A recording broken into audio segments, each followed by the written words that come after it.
عمرك لاحظتي إن شهيتك بتقل جدًا في الصيف؟ وإنِك أوقات ممكن تفضلي طول اليوم من غير ما تاكلي ومش حاسة بأي جوع؟ طب عمرك سألتِ نفسِك هو ده ليه بيحصل؟ هل الموضوع صدفة والّا ليه علاقة بالجو؟ طب فكرتِ قبل كده إن الصيف ممكن يكون من أكتر فصول السنة اللي تساعدك تخسي؟ أغلب الناس ما بتحبش الصيف بسبب الحر والفرهدة والتلزيق، وأنا أولكم. بس لو عرفتي تستغلي الصيف صح هتخسي فيه وتعملي شيء تحفة، وهو نبقى استفدنا منه بحاجة بدل الحر والتلزيق بتاعه. في الفيديو ده هقولك ليه الشتا بيجوع والصيف بيقلل الجوع، وازاي الصيف ممكن يكون فرصتك المثالية ان انتي تخسي، وليه معظم الفواكه بتطلع في الصيف. وكمان هنتكلم على عصاير الصيف، امتى تبقى مفيدة وامتى ممكن تبقى فخ كبير جدا. ولو بتسافري في الصيف ازاي تحافظي على وزنك من غير ما تحسي ان انتي محرومة، وايه هي اشهر غلطات ممكن تعمليها في الصيف تخلي وزنك يزيد بدل ما تخسي. النهاردة هجاوبك على كل الاسئلة دي، وهقولك كمان ازاي تخلي جسمك يبقى مكنة حرق دهون ماشية طول الوقت. تعالي نبدأ واحدة واحدة ونفهم.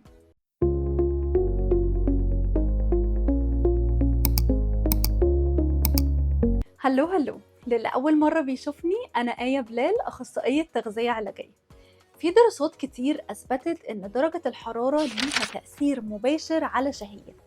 يعني لما الدنيا بتبرد الجسم بيحتاج إن هو يرفع درجة حرارته الداخلية علشان يدفي نفسه، وده بيخليه يبعتلك إشارات بالجوع علشان تاكلي أكتر وتزودي الكالوريز اللي بتدخل جسمك، وده بيخليه يولد حرارة أكتر.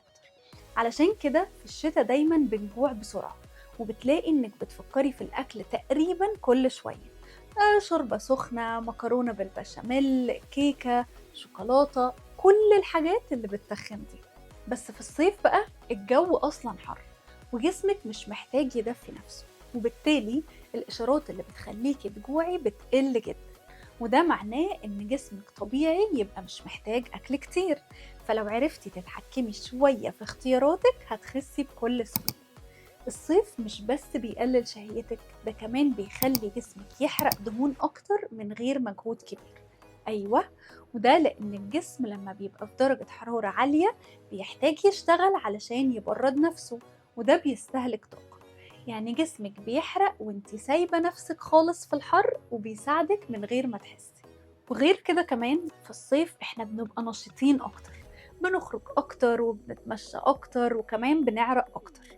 كل ده معناه كالوريز بتتحرق من غير ما تبذلي اي مجهود كبير من نفسك. في الصيف احنا بنشرب مية اكتر بكتير من الشتاء، وده بيساعد في حرق الدهون وتقليل الجوع. وبنفقد مية وسموم من الجسم عن طريق العرق، وده بيساعد في التنظيف الطبيعي للجسم. ولما بنخرج أكتر بنمشي أو بننزل بحر، الحركة دي كلها بتخلي الحرق بتاع الجسم يزيد. يعني لو حاطة لنفسك هدف إنك تخسي، فالصيف هو الوقت المناسب جدا إن انت تعملي ده. طيب ليه بقى معظم الفواكه بتطلع في الصيف؟ ربنا سبحانه وتعالى ما بيعملش أي حاجة صدفة. ربنا خلق لنا كل حاجة في وقتها المناسب. في الصيف تلاقي البطيخ والكنتالوب والخوخ والمشمش والجوافة، كلها فواكه مليانة مية وبتساعد على ترطيب الجسم، وفيها سكريات طبيعية، وكمان فيها ألياف ومضادات أكسدة فبتشبع من غير ما تعلي سكر الدم فجأة، وبتقلل الإحساس بالجوع. يعني بدل ما تاكلي شوكولاتة أو آيس كريم كل شوية، ممكن تاكلي شرايح بطيخ أو خوخ، دول هيشبعوكي وهيدوكي طاقة. يعني تشبعي وتروي جسمك من غير ما تدخلي في دوامة أكل كتير أو سكريات مضرة. تعالوا بقى نتكلم عن عصاير الفواكه في الصيف. خلينا متفقين إن العصاير الجاهزة دي كارثة. كوباية عصير مانجا جاهزة فيها كمية سكر ممكن تكون قد الموجودة في كنز بيبسي. لو عايزة تستفيدي فعلا من العصاير، اعملي عصير فريش في البيت وبلاش تحطي سكر عليه خالص، أو ممكن تستخدمي سكر دايت أو عسل أبيض بكمية بسيطة جدا. العصاير بيبقى شكلها حلو وباردة ومنعشة، بس في منها المفيد وفي منها اللي يخدعك. العصير الطبيعي اللي معمول في البيت ومش متصفي ومتضاف له سكر ده تحفة. العصاير المعلبة بقى واللي فيها سكر كتير هي دي الكارثة الكبيرة اللي محتاجين ان احنا نتجنبها على قد ما نقدر. ازاي بقى تخسي في الصيف؟ بصي، هو الموضوع بسيط جدا لو اتبعتي شوية خطوات. رقم 1، زودي شرب المية على قد ما تقدري. لازم تشربي على الأقل من 2.5 ل 3 لتر مية في اليوم. ده مش بس هيمنعك من الجفاف، ده كمان هيساعد جسمك إن هو يحرق أكتر. ورقم 2، ما تاكليش كتير على مدار اليوم. قسمي يومك إنك تاكلي فيه 3 وجبات رئيسية، وقللي فيهم النشويات زي العيش الأبيض والمكرونة والبطاطس. ورقم 3، اختاري أكلات باردة وصحية زي السلطات، التونة، الزبادي، الفواكه، البيض المسلوق.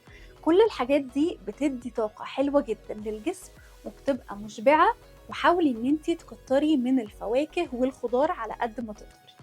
ورقم 4، ابعدي تماما عن المقليات والدهون، وده لان كمان في الحر الحاجات دي بتتعب المعدة. ورقم 5، حاولي تتحركي كل يوم حتى لو نص ساعة بس مشي، وحتى كمان لو هتتمشيها في البيت. ورقم 6، بلاش تتعشي متأخر أو قبل ما تنامي على طول. نيجي بقى لتعليمات السفر وإزاي ما نتخنش وإحنا مسافرين. كتير مننا بيسافر في الصيف، وده بيبقى أكتر وقت مغري للأكل الكتير، بس في نفس الوقت لو عرفتي تتصرفي صح ممكن تستمتعي من غير ما تتخني خالص. خليني أقولك على شوية نصايح كده هتفرق معاكي جدا. أول حاجة، خلي معاكي دايما سناكس صحية زي المكسرات أو الفواكه المجففة أو البروتين بار، دول هيفرقوا معاكي. ورقم 2، اختاري أكل بسيط ومش مقلي. يعني لو هتاكلي بره اختاري فراخ مشوية، سمك أو خضار سوتيه. ورقم 3، اشربي مية كتير طول اليوم علشان الجفاف بيخلينا أوقات كتير نحس بجوع كداب. ورقم 4، في الفطار ركزي على البيض والخضار والزبادي. ورقم 5، لو أكلتي وجبة تقيلة على الغدا خلي العشاء خفيف جدا أو ممكن تخليه فاكهة بس. ورقم 6، اتمشي كتير في الخروجات والفسح، ولو مسافرة مكان فيه بحر اتمشي على الرمل، ده هيخليكي تحرقي كالوريز من غير ما تحسي. في حاجات انت محتاجة تخلي بالك منها في الصيف، لأنها لو حصلت هتخلي الصيف موسم زيادة وزن بدل ما يكون موسم خسارة وزن. أول حاجة إنك تفضلي تشربي عصاير ومشروبات غازية طول النهار. تاني حاجة إنك تاكلي آيس كريم كل يوم أو أكتر من مرة في الأسبوع. وتالت حاجة إنك تعتمدي على أكل جاهز أو أكل مقلي وتاكلي كتير من بره.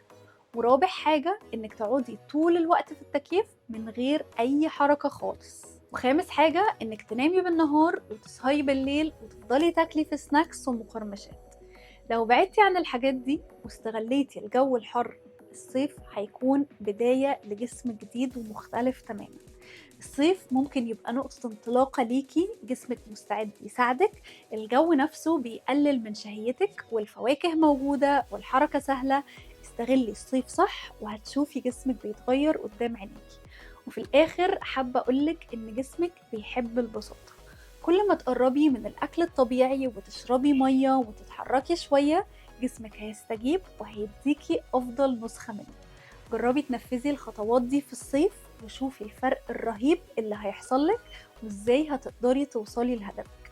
وما تنسيش تعملي لايك للفيديو، سبسكرايب للشانل علشان يوصلك كل جديد كل أسبوع، وقولولي حابين الفيديو الجاي يبقى عن إيه.